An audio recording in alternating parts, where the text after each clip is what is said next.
So last week we talked about the critical planning opportunities to use and enjoy more of your money during a period of life I call halftime, which is between the ages of 59 and a half and 72. That's right, I call it the no strings attached period because this is the period of time where the government isn't hounding you and telling you what you have to do with that 401k plan. But why these two ages, Tony, you ask? Well, because in our politicians' infinite wisdom, this is what the law says we can do and what we can't do.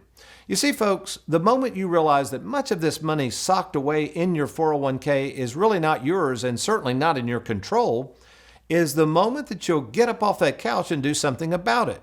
So what are the options we have for dealing with this tax-infested 401k plan? Let's take a look.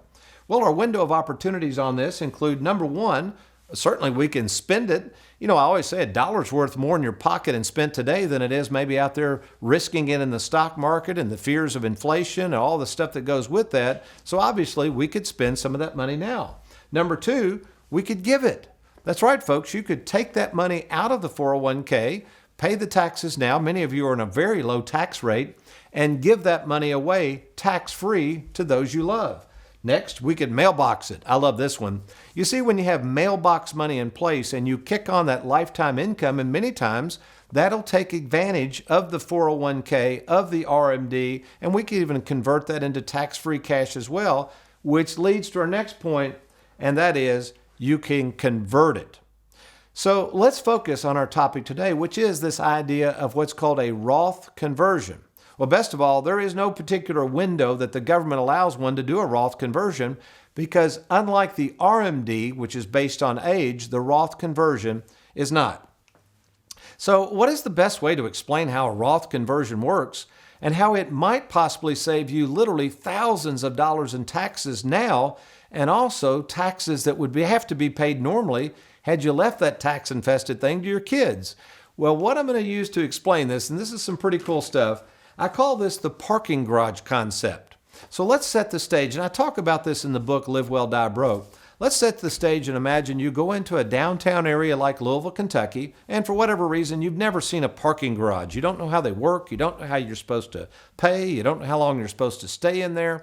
But anyway, you pull up to what's called the pre-tax garage, and you pull up to the gate. There's a gate there. You take your ticket. You don't know what's going on. You grab the ticket out of there, and you pull in there.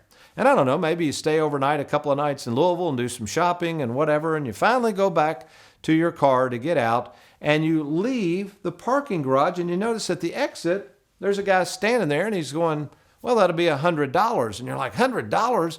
How in the world did you calculate $100? To which he replies, the longer you stay, the more you pay. So let's stay on this for just a second, Derek. So what happens, folks? This is you right now. If you have a pre-tax 401k, IRA, it doesn't matter. You're in this parking garage and the government's watching you. They're the ones standing there when you leave the parking garage.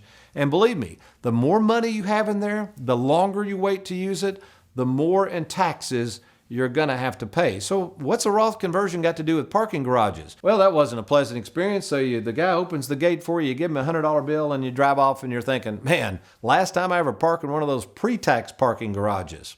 So now we fast forward, maybe it's next year, you drive back into downtown Louisville, you're not going to park in a pre-tax garage, and you stumble across this thing. And you're like, hey, that looks new. That's called the Roth garage. I wonder what that is. So you think it's got to be better than the pre-tax garage. But there's that guy standing there. He's in the entrance, not the exit. And he says, that'll be $20. And you're like, what do you mean it'll be $20? The last guy charged me when I left. And he explains to you, no. This is the Roth conversion parking garage. In fact, you give me $20. Let's go on in, Derek.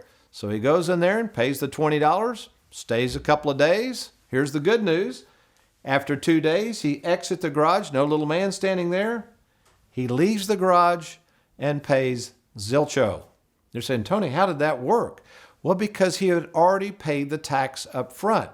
You see, folks, that's the beauty of it. When you do a Roth conversion, you're paying the man up front. You're getting that tax out of the way. And why is this so important in retirement planning? It is hugely important because as we look forward, when we try to figure out what we're going to do with this money, how much you're going to leave to your kids and grandkids on a tax-free basis, from a planning standpoint, you now know what the tax would be. Thanks for watching. We hope you enjoyed that video. If you'd like, check out these other clips. And be sure to hit that like button and that subscribe button for more videos.